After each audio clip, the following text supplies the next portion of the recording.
Channel मेरे पिताश्री की पाठशाला में मेरे पापा आप सभी दीदी और लोगों को सर्कुलर मोशन पढ़ा रहे हैं। आज सर्कुलर मोशन का तीसरा वीडियो है, तो पापा जी पढ़ाइए। थैंक यू बेटा, मेरे को YouTube चैनल बनाकर देने के लिए। बच्चों, मेरी बेटी है वंशिका अग्रवाल, इन्होंने मेरे को एक YouTube चैनल बना के दिया जिसका नाम इन्होंने रखा है मेरे पिताश्री की पाठशाला। और इस पाठशाला में मैं इस समय आपको पढ़ा रहा हूँ फिजिक्स, ठीक है। और फिजिक्स में हमारा जो चैप्टर चल रहा है वो चल रहा है सर्कुलर मोशन। आज हम सर्कुलर मोशन में कुछ बातें आगे करेंगे जो हम पहले कर चुके हैं, उससे आगे बढ़ेंगे, ठीक है। तो मैं पीछे आती हूँ, मेरे पापा आपको पढ़ाएंगे। बच्चों, आज मेरा सर्कुलर मोशन का तीसरा वीडियो है और इससे पहले मैंने जो आपके लिए 2 वीडियो बनाए हैं उसमें मैंने आपको जो है सर्कुलर मोशन की काइनेमेटिक्स पढ़ाई, जिसमें मैंने बताया कि क्या होता है डिस्प्लेसमेंट, क्या होता है सर्कुलर मोशन में वेलोसिटी, ठीक है, वेलोसिटी, और क्या होता है एक्सीलरेशन, ठीक है। देखिए, इसमें जो है थोड़ी सी डिफरेंट चीजें आती हैं। डिस्प्लेसमेंट और वेलोसिटी दोनों इसमें 2 तरीके की होती हैं। एक होती है लीनियर वेलोसिटी और लीनियर डिस्प्लेसमेंट, और दूसरा होता है एंगुलर वेलोसिटी और एंगुलर डिस्प्लेसमेंट। ठीक उसी तरीके से एक्सीलरेशन वाले चैप्टर को मैंने काफी डिटेल में बताया आपको। एक्सीलरेशन हमारी 4 तरीके की होती है। नंबर 1 होती है हमारी सेंट्रीपिटल एक्सीलरेशन,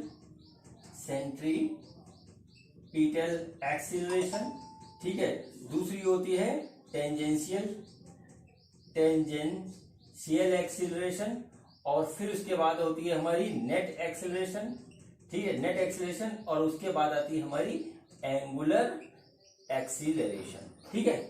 इसमें जो सबसे इम्पोर्टेंट है, जो कंडीशन है, इम्पोर्टेंट कंडीशन है सर्कुलर मोशन की, वो होती है सेंट्रीपिटल एक्सीलरेशन, क्योंकि अगर सर्कुलर मोशन हो रहा है तो सेंट्रीपिटल एक्सीलरेशन होएगा ही होएगा। और इसका जो फार्मूला होता है वो होता है AC = V²/R या R⍵², ठीक है बच्चों।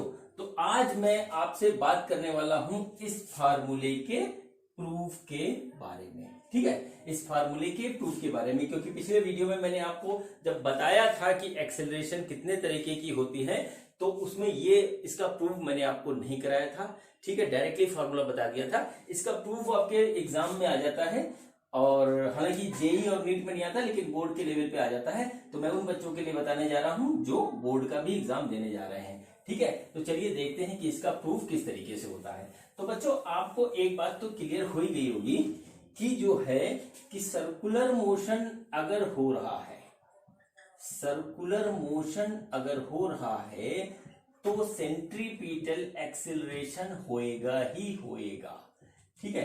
इसके बगैर सर्कुलर मोशन नहीं होता है, ठीक है, इसके बगैर सर्कुलर मोशन नहीं होता है। और दूसरी चीज जो है, एक्सीलरेशन जो होता है वो होता है change in velocity upon change in time. Centripetal acceleration का हमारा होता है ये फार्मूला, ठीक। अब देखिए, चेंज इन वेलोसिटी का मतलब क्या होता है। देखिए, वेलोसिटी एक हमारा वेक्टर टर्म है। वेलोसिटी क्या है? वेक्टर टर्म है। और वेक्टर में हमारा क्या होता है? मैग्नीट्यूड और डायरेक्शन दोनों होता है, ठीक है। मैग्नीट्यूड एंड डायरेक्शन दोनों चीज होती है, ये आपको बात पता है। लेकिन चेंज इन वेलोसिटी में मतलब, चेंज इन वेलोसिटी का मीनिंग जो होता है एक्सीलरेशन के लिए, कि मैग्नीट्यूड, और ये मैग्नीट्यूड हो गया, और डायरेक्शन होता है, दोनों चीज होता है, डायरेक्शन होता है, मैग्नीट्यूड होता है। अब देखिए, पहला केस बनता है चेंज इन वेलोसिटी में। क्या होता है कि मैग्नीट्यूड भी चेंज हो रहा है और डायरेक्शन भी चेंज हो रहा है। पहले केस में अगर मैग्नीट्यूड और डायरेक्शन दोनों चेंज हो रहा है तो भी हमारा चेंज इन वेलोसिटी कंसीडर किया जाता है। अब मान लीजिए दूसरा केस आता है कि मैग्नीट्यूड हमारा चेंज हो रहा है लेकिन डायरेक्शन नहीं चेंज हो रहा है। इस कंडीशन में भी हमारा वेलोसिटी का चेंज माना जाएगा, ठीक है। इस कंडीशन में भी हमारा वेलोसिटी का चेंज माना जाएगा और उस पर एक एक्सीलरेशन लग रहा होगा। और तीसरी कंडीशन होती है कि मैग्नीट्यूड चेंज नहीं हो रहा है और डायरेक्शन चेंज हो रहा है। इस कंडीशन में भी जो है हमारा चेंज इन वेलोसिटी होगा, ठीक है, चेंज इन वेलोसिटी होगा। और ये बात मैंने जो आपको बताई ये बड़ी इंपॉर्टेंट बात है, इस पे जो है काफी बच्चे कंफ्यूज रहते हैं और इसी बात पे सर्कुलर मोशन में कई तरीके के घुमा घुमा के क्वेश्चन आते हैं जो गलत हो जाते हैं। बस इतनी बात को आप ध्यान रखिएगा, आपके बहुत से क्वेश्चन हो जाएंगे, ठीक। और ये जो तीसरी वाली कंडीशन होती है, तीसरी वाली ये जो कंडीशन होती है जिसमें हमारा मैग्नीट्यूड नहीं चेंज हो रहा है और डायरेक्शन चेंज हो रहा है, ये हमारा जो कंडीशन होती है ये बच्चों होती है, नोट कर लीजिए इसको, ये होती है यूनिफॉर्म सर्कुलर मोशन की कंडीशन होती है। यूनिफॉर्म सर्कुलर मोशन की कंडीशन होती है ये वाली कंडीशन की जिसमें वेलोसिटी का मैग्नीट्यूड नहीं चेंज होता है और डायरेक्शन चेंज होता है। अब मैं आपको फिगर बना के एक बार दिखा देता हूं कि ये किस तरीके से होता है, ठीक है। फिगर से बात थोड़ा और आसानी से समझ में आ जाती है। सपोज करिए कि यहां पर हमारा एक सर्कुलर मोशन हो रहा है और जहां पे जो पार्टिकल सर्कुलर मोशन कर रहा है उसका ये है हमारा सेंटर O और देखिए ये है हमारा रेडियस R, ठीक है। मान लीजिए कि किसी पॉइंट पे किसी टाइम पे ये मान लीजिए किसी टाइम पे एक पार्टिकल जो था वो इस पॉइंट P पे था और वो एक वेलोसिटी v1 से आगे मूव कर रहा था, ठीक है। थोड़ी देर बाद क्या हुआ कि वो यहां पे पहुंच गया और उसकी वेलोसिटी का डायरेक्शन ऐसे हो जाएगा पहुंचने पे और ये हो गया v2 वेलोसिटी, लेकिन यहां पर v1 और v2 का मैग्नीट्यूड क्या है, सेम है। सपोज करिए v मीटर पर सेकेंड है, ऐसे मान लीजिए। अब देखिए ये यहां से यहां तक आया, पहले डायरेक्शन वेलोसिटी का इधर था, थोड़ा आगे बढ़ने पे इधर हो गया, देखिए डायरेक्शन चेंज हुआ लेकिन उसका मैग्नीट्यूड v मीटर पर सेकेंड रहा, ठीक है। और यही जो होता है ये होता है यूनिफॉर्म सर्कुलर मोशन का कंडीशन होता है। बच्चों इस बात को बिल्कुल नोट कर लीजिए कि अगर सर्कुलर मोशन होगा तो उसका डायरेक्शन चेंज होगा वेलोसिटी का और हो सकता है कि मैग्नीट्यूड चेंज हो या ना हो, ठीक। इस चीज को एक बात को ये नोट कर लीजिए। दूसरी बात ये नोट कर लीजिए कि अगर सर्कुलर मोशन होता है तो मोशन में सेंट्रीपिटल एक्सीलरेशन होगा ही होगा। मैं एक बार फिर से कह रहा हूं कि अगर सर्कुलर मोशन हो रहा है तो हमारा मोशन में सेंट्रीपिटल एक्सीलरेशन होगा ही होगा। चलिए अब मैं करता हूं वो बात जिसके लिए मैंने ये वीडियो बनाना स्टार्ट किया है। प्रूफ करते हैं कि किस तरीके से सेंट्रीपिटल एक्सीलरेशन हमारा v²/r के बराबर होता है, ठीक है बच्चों।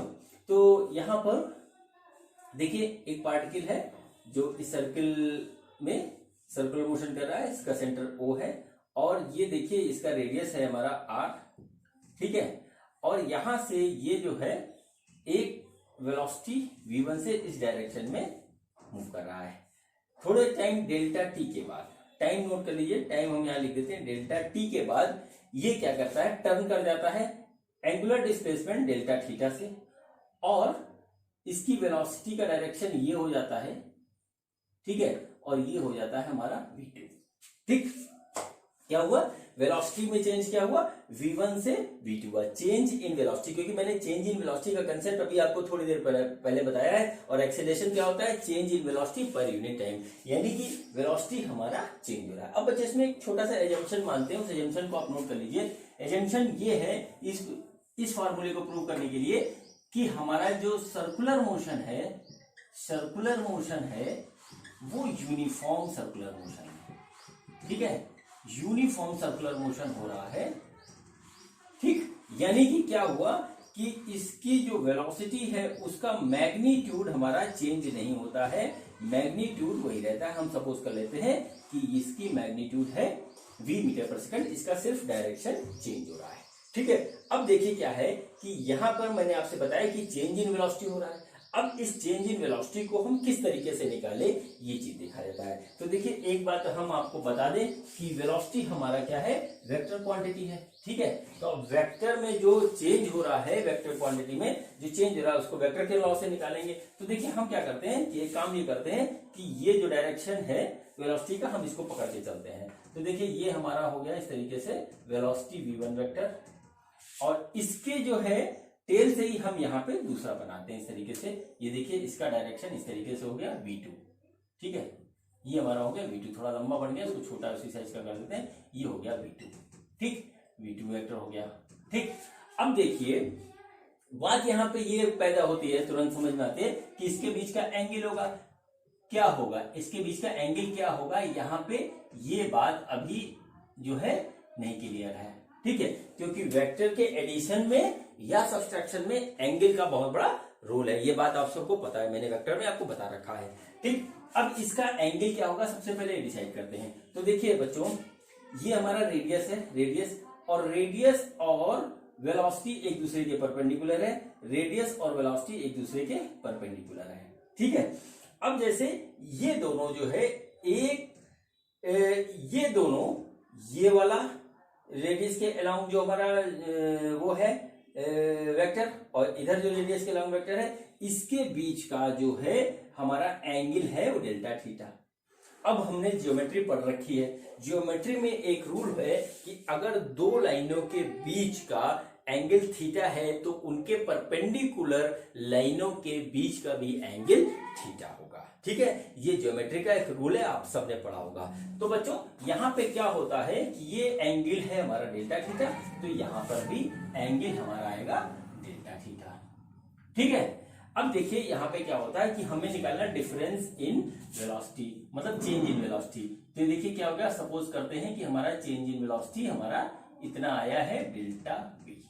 ठीक, अब देखिए ये वेक्टर है, ये भी वेक्टर है, तो ये भी हमारा वेक्टर होगा। अब देखिए इसमें क्या होगा, एक ट्रायंगल बन रहा है, तो इसमें हम क्या लगाएंगे, triangle law of vector addition, triangle law of vector addition हम इसमें लगाएंगे।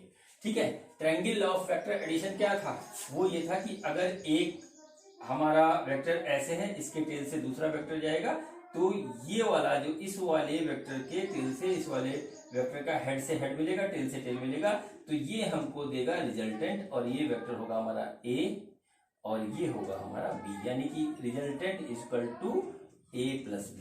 ये हमारा जो था triangle law of vector addition था। अब यहाँ पे हम यदि अप्लाई करें तो देखिए ये वाला वेक्टर हम सपोज करते हैं v1।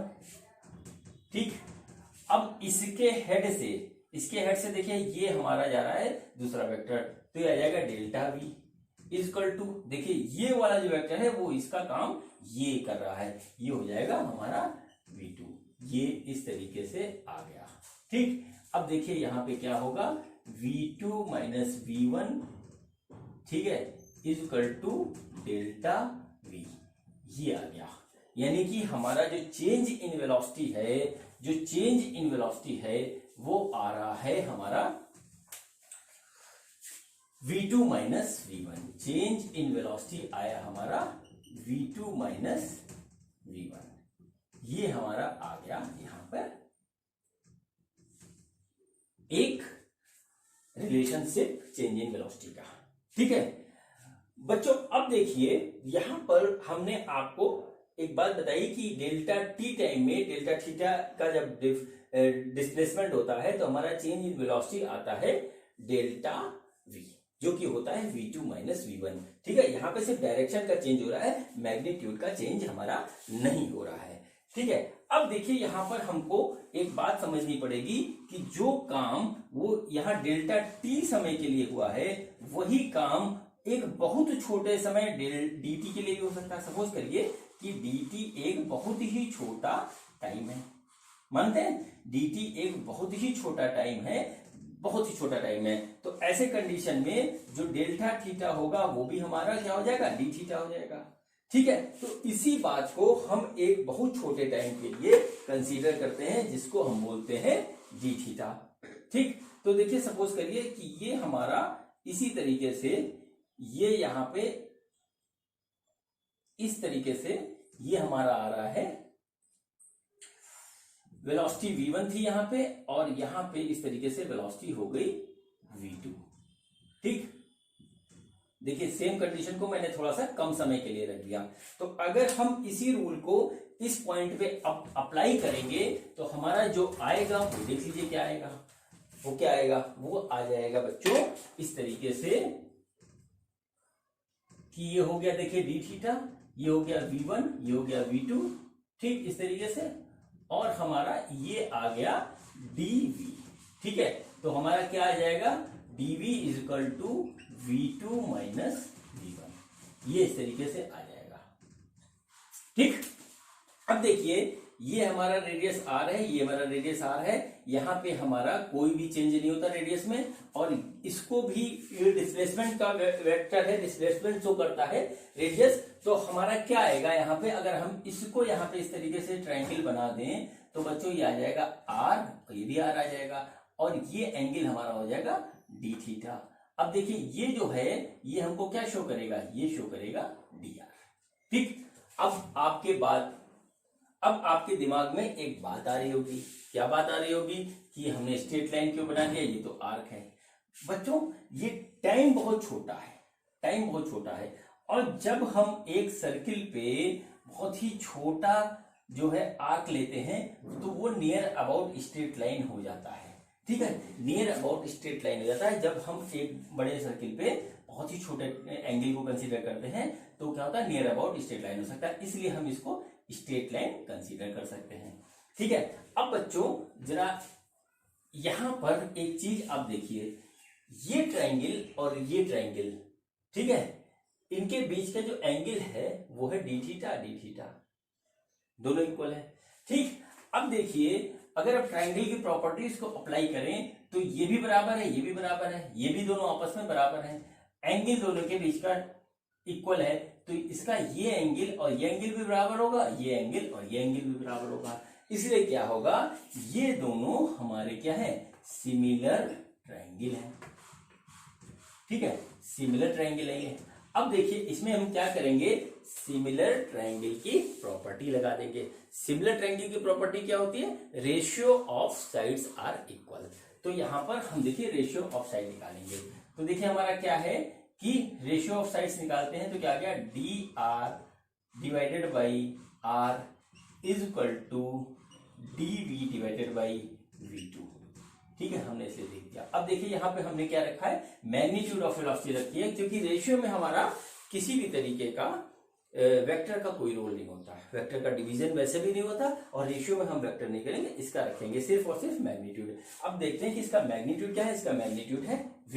तो देखिए हमारा आ गया d r by r is equal to d v by v. अब बच्चों ये जो एक्शन हुआ है हमारा बहुत छोटे टाइम dt के लिए हुआ है, यदि हम इस रिलेशन को दोनों तरफ dt से डिवाइड कर दें तो देखिए क्या आ जाएगा, d r by r into d t बराबर dv divided by v into d t. ठीक, अब देखिए अगर हम इसको ध्यान से देखें तो ये वाला पोर्शन जो आ रहा है D r by d T, और ये यहाँ पे जो dv बाई डी टी आ रहा है, इसको थोड़ा सा एनालाइज करते हैं। D r by d T हमारा आ रहा है डिस्प्लेसमेंट अपॉन टाइम, और डिस्प्लेसमेंट अपॉन टाइम हमारा क्या होता है, वेलोसिटी होता है, तो हम इसको यहाँ लिख सकते हैं v बाई आर। ठीक, अब देखिए ये हमारा क्या है, ये हमारा है dv बाई डी टी। ठीक है, dv बाई डी टी आ रहा है, dv बाई डी टी हमारा है change in velocity per unit time, dv by d T हमारा हुआ change in velocity per unit time, और ये वेलोसिटी जो है सिर्फ और सिर्फ डायरेक्शन में चेंज हो रहा है, ये मैं बात की स्टार्टिंग में ही आपसे कह चुका हूं। तो ये वाली वेलोसिटी जो है हमारी सिर्फ चेंज इन डायरेक्शन के लिए है, और चेंज इन डायरेक्शन किसके लिए होता है, सिर्फ और सिर्फ सेंट्रीपिटल एक्सेलरेशन के कारण ही चेंज इन वेलोसिटी होता है। तो यहाँ पे dv बाई dt हमारा एक्सेलरेशन हो रहा है, कौन सा एक्सेलरेशन हो रहा है, ये हो रहा है हमारा सेंट्रीपिटल एक्सेलरेशन, और नीचे आया v। ठीक है, इसको इधर मल्टीप्लाई करेंगे तो हमारा आ जाएगा centripetal acceleration equal to v square by r.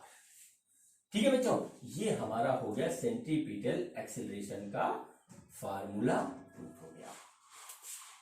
ठीक है बच्चों, अब इसको हम एक तरीके से और लिख सकते हैं। देखिए एक हमने रिलेशनशिप पढ़ रखा है v equal to are omega, तो हम यहाँ पे आर ओमेगा रखेंगे तो आ जाएगा R omega square A C equal to are omega square, ये हमारा आ जाएगा। ठीक, A C equal to are omega square, ये हमारा आ जाएगा। बच्चों ये हो गया proof of formula of centripetal acceleration. ठीक है, ये हो गया हमारा प्रूफ। बच्चों ये थोड़ा सा लॉन्ग मेथड था और यही अधिकतर एग्जामिनेशन में पूछते हैं, इसलिए मैंने आपको बता दिया। एक शॉर्ट मेथड भी है इसका, चलिए मैं वो भी दिखा देता हूं, वो आपको आना चाहिए। बहुत ही मुश्किल होता है कि एग्जामिनेशन में वो पूछा जाए या उसको प्रूव करने के लिए आए, लेकिन इसी मेथड से अधिकतर एग्जामिनेशन में करना होता है और पूछा भी जाता है। ठीक, तो देखिए मैं दूसरा मेथड आपको बता देता हूं, वो होता है v equal to are omega, हमको पता है।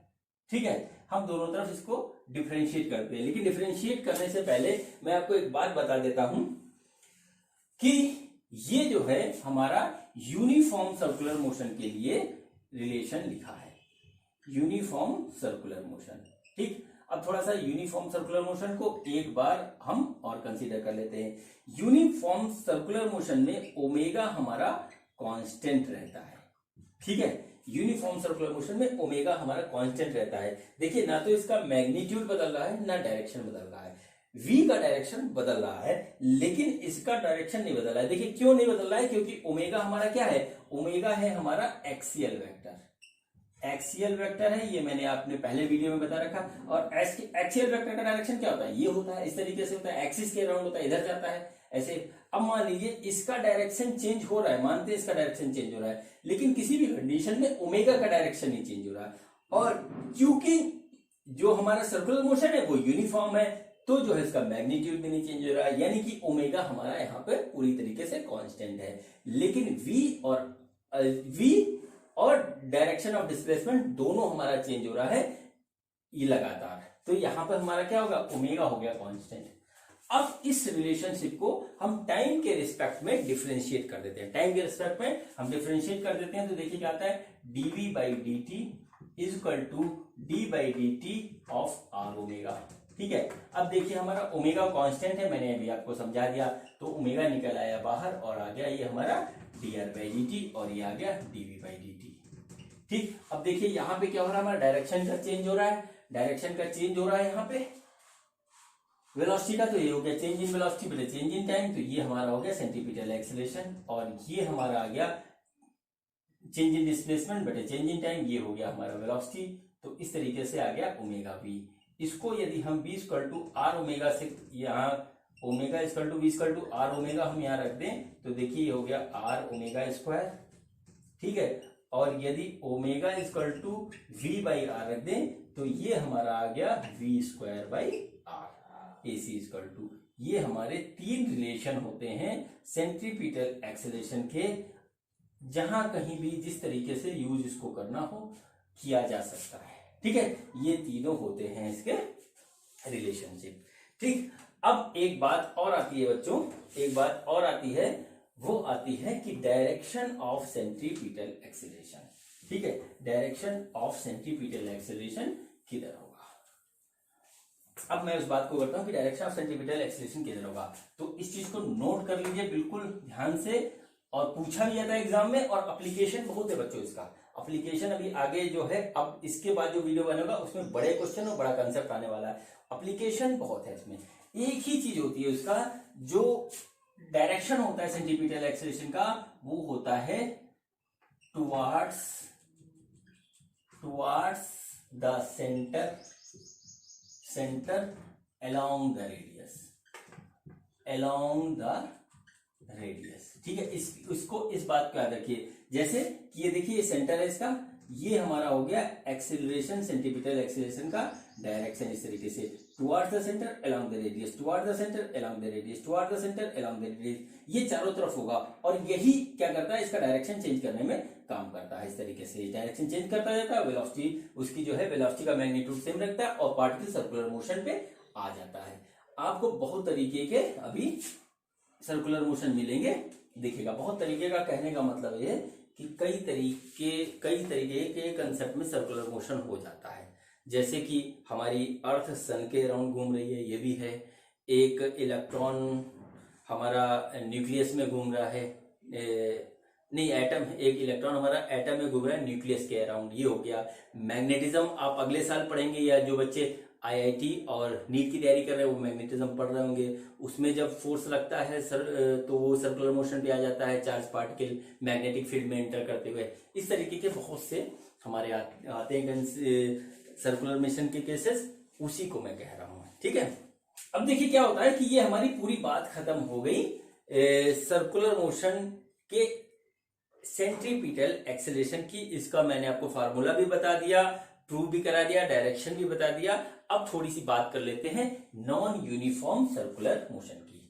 ठीक है, नॉन यूनिफॉर्म सर्कुलर मोशन की और नॉन यूनिफॉर्म सर्कुलर मोशन के कंसेप्ट की। ठीक है, तो देखिए नॉन यूनिफॉर्म सर्कुलर मोशन में क्या होता है, नोट कर लीजिए इसको। नॉन यूनिफॉर्म सर्कुलर मोशन, इसको आप नोट कर लीजिए। इसमें क्या होता है कि वेलोसिटी का, जो वेलोसिटी होती है हमारी टेंजेंशियल वेलोसिटी, इसका डायरेक्शन तो चेंज होता ही होता है, डायरेक्शन चेंज होता है, उसके साथ साथ मैग्नीट्यूड भी चेंज होता है। ठीक है, डायरेक्शन चेंज होता है और मैग्नीट्यूड भी चेंज होता है। यहां पे मैं आपसे एक बात बताऊंगा, बच्चे चेंज के मामले में कुछ बच्चे जो है गड़बड़ी कर देते हैं। चेंज का मतलब सिर्फ और सिर्फ इंक्रीज समझते हैं। तो इसमें चेंज में क्या होता है कि वेलोसिटी इंक्रीज भी हो सकती है और वेलोसिटी डिक्रीज भी हो सकती है। सॉरी, वेलोसिटी नहीं, वेलोसिटी का मैग्नीट्यूड इंक्रीज भी हो सकता है, डिक्रीज भी हो सकता है। यही चीज हमारा कहलाता है change in magnitude of velocity. Increase या डिक्रीज जब भी हो तो समझ लीजिए कि वहां पे मैग्नीट्यूड में चेंज हो रहा है। और जब कभी भी मैग्नीट्यूड में चेंज होगा तो क्या होगा कि वहां पर एक जो एक्सेलरेशन और होती है सर्कुलर मोशन की, वो लगती है, वो होती है हमारी टेंजेंशियल एक्सेलरेशन। ठीक है, टेंजेंशियल एक्सेलरेशन। इसमें क्या होता है, हम आपको फिगर बना के दिखा दे रहे हैं। सपोज करिए कोई पार्टिकल है, वो सर्कुलर मोशन पे है, ये सर्किल का सेंटर O है। तो पहले जब वो यहाँ पे था तो उसकी वेलोसिटी आप मान के चलिए 2 मीटर पर सेकंड थी। थोड़ी देर बाद वो यहाँ पहुंचा तो उसके ऊपर टेंजेंशियल एक्सेलरेशन लग रहा है, तो हो गया 4 मीटर पर सेकंड। थोड़ी देर फिर आगे बढ़ा तो वो इस तरीके से चला, वो हो गया हमारा 6 मीटर पर सेकंड। फिर आगे बढ़ा तो ये क्या हो गया, बढ़कर 8 मीटर पर सेकंड हो गया। मैंने आपको एग्जांपल देके बताया। ठीक है, देखिए यहाँ पे मैग्नीट्यूड लगातार इंक्रीज कर रहा है और डायरेक्शन तो चेंज होगा ही होगा, क्योंकि पार्टिकल हमारा सर्कुलर मोशन पे है। ठीक है, अब मान लीजिए कि वेलोसिटी इंक्रीज होने के बजाय डिक्रीज हो रही है, तो भी चेंज कंसीडर किया जाएगा। है, तो देखिए सर्कुलर मोशन हो रहा है 4 तरीके से। मैं ऐसे बना देता हूं इसको और इसके 4 पॉइंट पे मैं आपका वेलोसिटी दिखा देता हूं। सपोज करिए यहाँ 10 मीटर पर सेकंड से इसकी वेलोसिटी थी, फिर यहाँ होके 8 मीटर पर सेकंड हो गई। ठीक, और फिर इस तरीके से ये हो गया हमारा 6 मीटर पर सेकंड हो गई, और यहाँ आकर के जो है हो गई हमारी 4 मीटर पर सेकंड। तो देखिए यहाँ भी चेंज हो रहा है, लेकिन यहाँ पे मैग्नीट्यूड डिक्रीज हो रहा है, यहाँ भी चेंज हो रहा है, यहाँ भी मैग्नीट्यूड इंक्रीज हो रहा है। ये दोनों ही हमारे जो है नॉन यूनिफॉर्म सर्कुलर मोशन के एग्जाम्पल हैं और दोनों ही तरीके के क्वेश्चंस आते हैं। ठीक है बच्चों, तो इसमें जो है अब बात हम करते हैं एंगुलर एक्सेलरेशन की। इस कंडीशन में सर्कुलर मोशन में क्या होता है, सर्कुलर मोशन में एक नई प्रॉपर्टी आ जाती है, उसको बोलते हैं हम एंगुलर एक्सेलरेशन। एंगुलर एक्सेलरेशन, ठीक है, एंगुलर एक्सेलरेशन होता है, अब वो होता है change in angular velocity, change in angular velocity divided by change in time. ठीक है, मतलब क्या हुआ, टाइम के साथ हमारा जो है एंगुलर वेलोसिटी हमारी बदलती है। ठीक है, अब क्यों बदलती है, देखिए ओमेगा होता है हमारा एंगुलर वेलोसिटी और वो उसका फॉर्मूला होता है v/r। अभी मैंने आपको फिगर बना के दिखाया कि v लगातार बदल रहा है, तो जब v बदलेगा तो ओमेगा भी लगातार बदलेगा। ये हो गई इसका रीजन। ठीक है, और जब एंगुलर वेलोसिटी बदल रही है तो जाहिर सी बात है कि उसके अंदर एक एंगुलर एक्सेलरेशन होगी, जिसको हम अल्फा से लिखते हैं। ठीक, अल्फा से लिखते हैं। अब बच्चों 3 चीजें यहां पे हो गई। एक तो हमारा वेलोसिटी, लीनियर वेलोसिटी चेंज हो रहा है, एंगुलर वेलोसिटी चेंज हो रहा है और अल्फा है। यहां पे हम ये मान के चलते हैं कि अल्फा हमारा कांस्टेंट है। ठीक है, अल्फा हमारा कांस्टेंट है, अल्फा वेरी नहीं कर रहा है। ठीक, तो अब जो है यहां पर मैं आपसे बात करने जा रहा हूं, जिसके लिए मैंने इतनी जो है भूमिका बनाई, वो मैं बात करने जा रहा हूं kinematics equations of non uniform circular motion when angular acceleration is constant. ठीक, मैं लिख देता हूं ऊपर, यहां इसको नोट कर लीजिए, और इसके एक दो सवाल भी मैं अभी आपसे करवाऊंगा, नोट करिए। देखिए, kinematic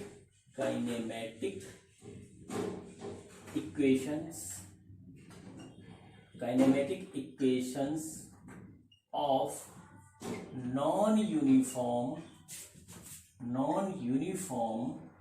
circular motion when angular acceleration is constant। ठीक, अब थोड़ा सा हम पीछे आपको ले चलेंगे। पीछे का मतलब है पिछले चैप्टर में लीनियर मोशन में, ठीक है, लीनियर मोशन में ले चलेंगे, जहां पे हमने पढ़ी थी equation of kinematic equations of straight line. क्या क्या थी वो एक एक लिख के बात करते हैं। एक थी, पहली थी v बराबर u प्लस at, ठीक है, जहां पे v था हमारा final velocity, u initial velocity, और a था हमारा लीनियर एक्सेलरेशन, और t था टाइम। इसी के सिमिलर हमारी आती है नॉन यूनिफॉर्म सर्कुलर मोशन के लिए काइनेमेटिक इक्वेशन। जो पहली काइनेमेटिक इक्वेशन होती है, इसको नोट कर लीजिए, वो होती है omega equal to omega naught plus alpha t. इसके प्रूफ की कहीं जरूरत नहीं है आपके सिलेबस में, इसलिए मैं नहीं करवा रहा हूं। ठीक है, अब देखिए यहाँ पे टर्म एक नोट कर लीजिए। ओमेगा नॉट क्या है? ओमेगा नॉट है इनिशियल एंगुलर वेलोसिटी, ठीक है, और ओमेगा हमारा होता है फाइनल एंगुलर वेलोसिटी, और अल्फा है हमारा एंगुलर एक्सेलरेशन। इस चीज को आप नोट कर लीजिए, ये पहली इक्वेशन है, ठीक है। अब इसके बाद हमने एक और इक्वेशन पढ़ी थी, आपको ध्यान होगा, वो इक्वेशन थी s बराबर ut plus half at square, ठीक है, जहां पे s क्या था हमारा? डिस्प्लेसमेंट था, u initial velocity, t time, और a एक्सेलरेशन था। अब यहाँ पे डिस्प्लेसमेंट कौन सा होता है? यहाँ पे एंगुलर डिस्प्लेसमेंट होता है, तो एंगुलर डिस्प्लेसमेंट को हम क्या कहते हैं? थीटा।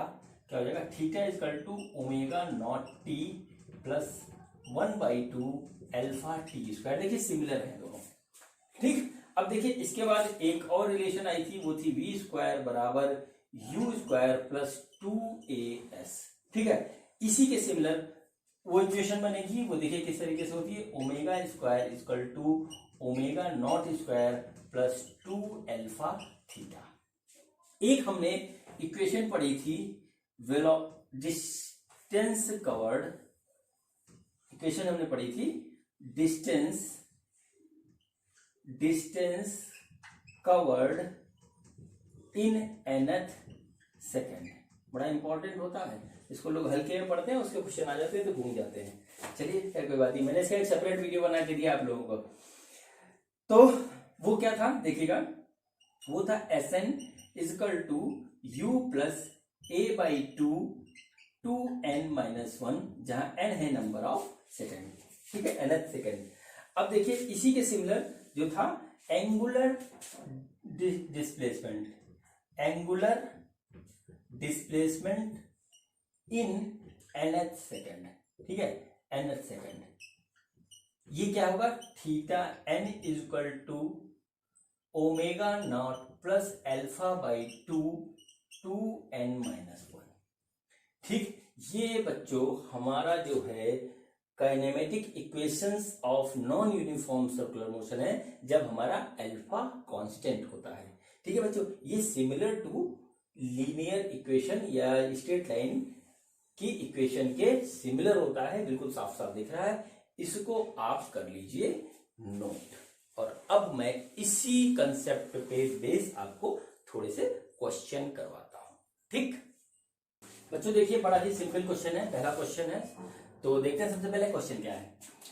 क्वेश्चन है, a rotating wheel changes angular speed from 1800 RPM to 3000 RPM in 20 seconds. What is the angular acceleration of motion?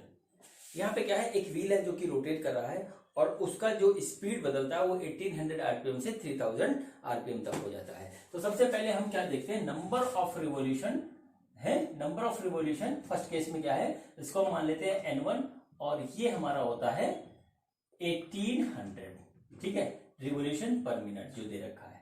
अब हम क्या करेंगे, इसको हम पर सेकंड निकाल लेते हैं। तो ये हम उसको हम 60 से डिवाइड करेंगे तो ये आ जाएगा हमारा, ये कटेगा और ये 30 रिवॉल्यूशन पर सेकंड और ये हमारा हो गया n1।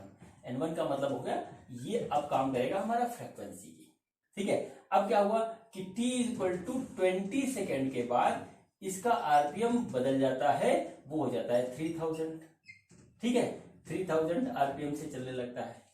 तो उस कंडीशन में यदि हम इसका फ्रीक्वेंसी निकालें तो वो हमारा आ जाएगा 3000 डिवाइडेड बाई 60 यानी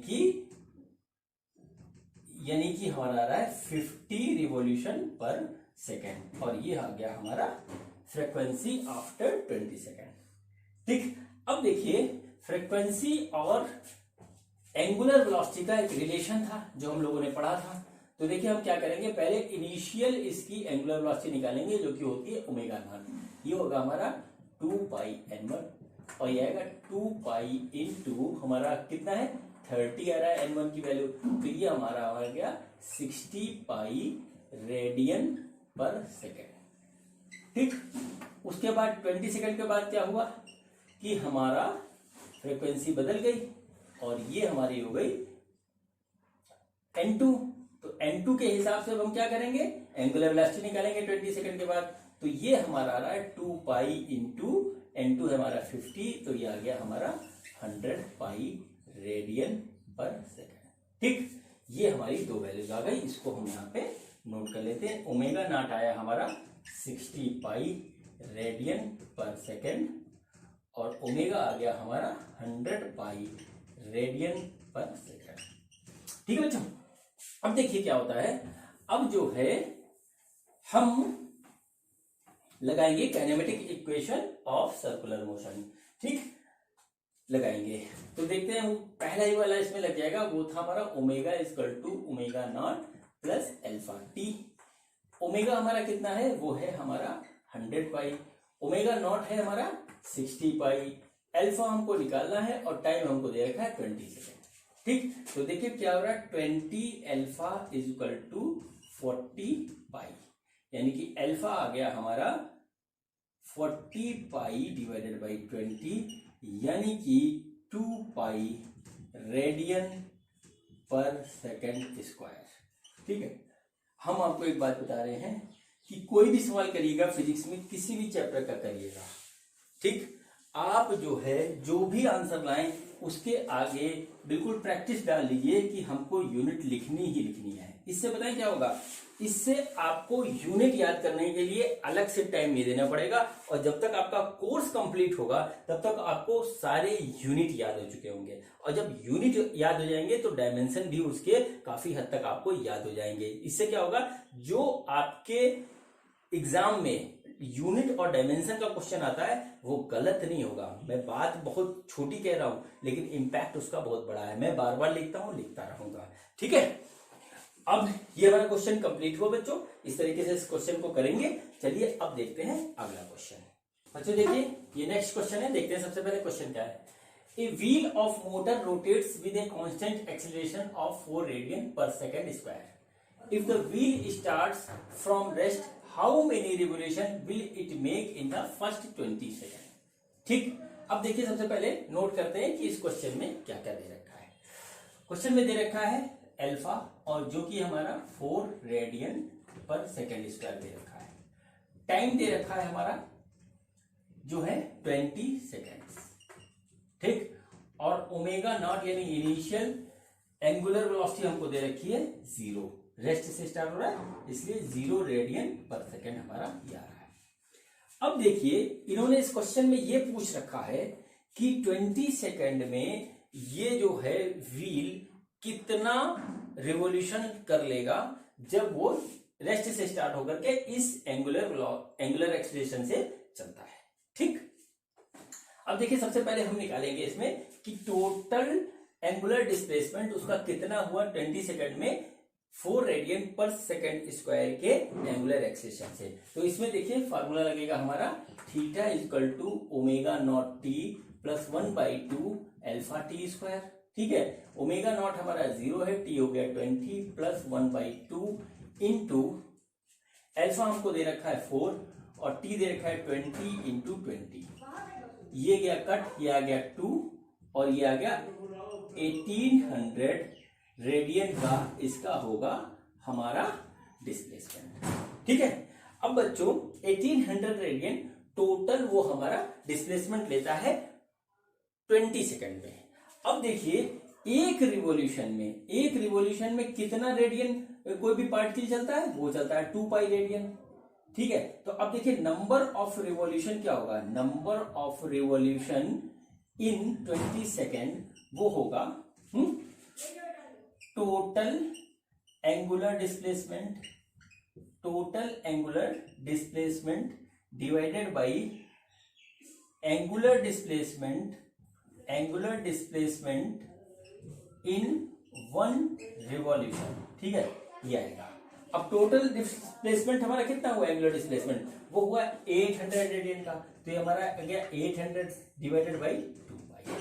ठीक, अब देखिए क्या करेंगे हम इसमें 800 और पाई की वैल्यू रखेंगे 2 इंटू 3.14 और इसको जब कैलकुलेट करेंगे तो आएगा 127.36 रिवॉल्यूशन। ठीक है, इसको आप नियर अबाउट लिख लीजिए कि 127 रिवॉल्यूशन लेगा।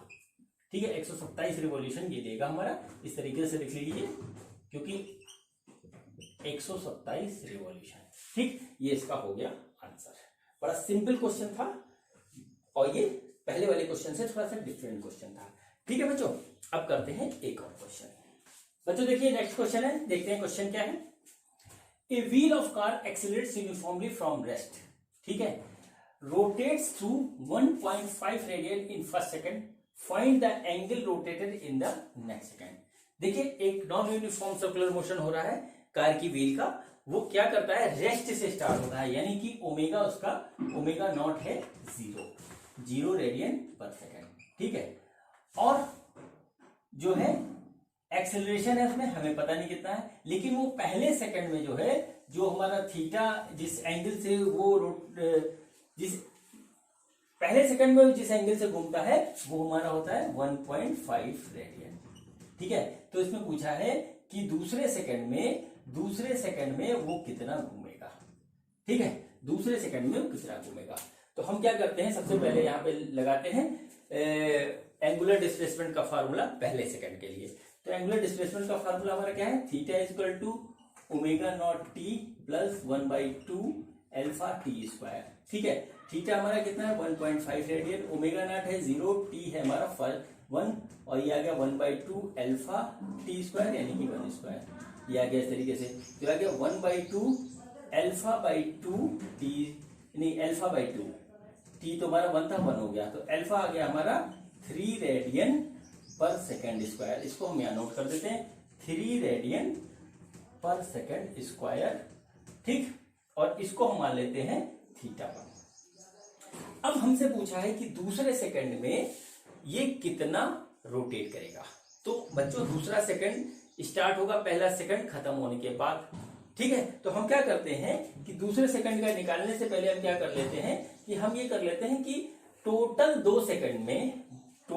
पहले 2 सेकंड में ये कितना रोटेट करता है। ठीक है, तो सपोज करते हैं ये हमारा है थीटा 2 और ओमेगा 0 था और यहाँ टी हो गया 2 प्लस 1/2 और अल्फा की वैल्यू अभी हमने निकाली है 3। ठीक है, और टी इस बार कितना है 2 सेकंड, तो ये हमारा आ गया इस तरीके से। तो हमने जब इसको कैलकुलेट किया तो थीटा 2 हमारा आ गया 6 रेडियंस। ठीक है, 6 रेडियन आ गया है, थीटा 2 आ गया हमारा 6 रेडियन। अब हमारा जो क्वेश्चन में पूछ रखा है वो उसने ये पूछा है कि दूसरे सेकंड में वो कितना जो है रोटेट करेगा। अब पहले सेकंड में इतना रोटेट किया और पहले 2 सेकंड में इतना रोटेट किया, तो होगा एंगल रोटेटेड, नोट कर लीजिए, एंगल रोटेटेड इन सेकंड। ठीक है, ये थोड़ा साउंड एक सा करता है, अजीब सा लगता है, लेकिन इसका मतलब है दूसरे सेकंड में वो कितना एंगल रोटेट करेगा, वो आएगा हमारा θ2 माइनस θ1, और ये हमारा है 6 रेडियन माइनस 1.5, यानी कि 4.5 रेडियन से वो रोटेट करेगा दूसरे सेकंड में। ठीक है बच्चों, ये हमारा एक क्वेश्चन और हुआ। अच्छे क्वेश्चन मैं आपको करवा रहा हूं। अब एक और सिंपल सा क्वेश्चन करवाता हूं जस्ट फॉर प्रैक्टिस। बच्चों देखिए, एक बड़ा सिंपल सा क्वेश्चन मैं आपकी प्रैक्टिस के लिए लेके आया हूं, तो देखते हैं क्वेश्चन क्या है। A wheel of toy car rotate about a fix axis, it slows down from 400 rps to 200 rps in 2 second, then find its angular retardation. ठीक बच्चों, इस क्वेश्चन में ये है कि एक खिलौना है बच्चे का, उसके अंदर कोई व्हील लगी हुई है, वो रोटेट कर रही है।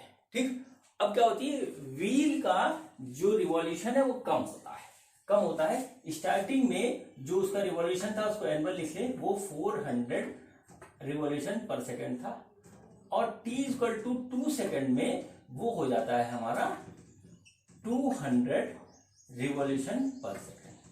ठीक है, तो इसका रिटार्डेशन क्या है? ठीक, रिटार्डेशन क्या है, व्हाट इज द रिटार्डेशन, ये पूछ रखा है।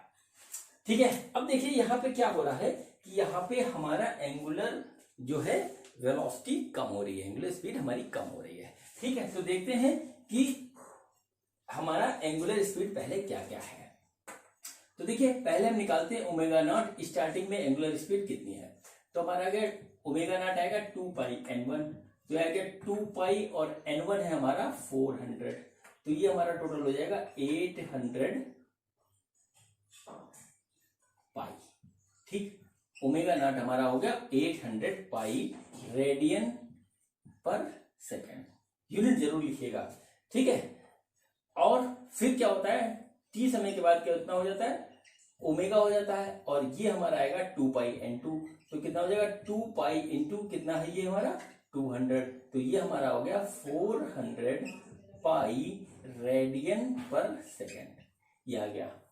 तो इस तरीके से देखिए ये क्या हो गया, ओमेगा नॉट आ गया हमारा 800 पाई और ओमेगा आ गया हमारा 400 पाई। अब हमको क्या निकालना है, रिटार्डेशन, यानी कि हमारा जो है यहाँ पे स्पीड कम हो रही है, डिक्रीज हो रही है, इसलिए क्या होगा, एक्सेलरेशन की जगह यहाँ पे रिटार्डेशन होगा, तो वो हमें निकालना है।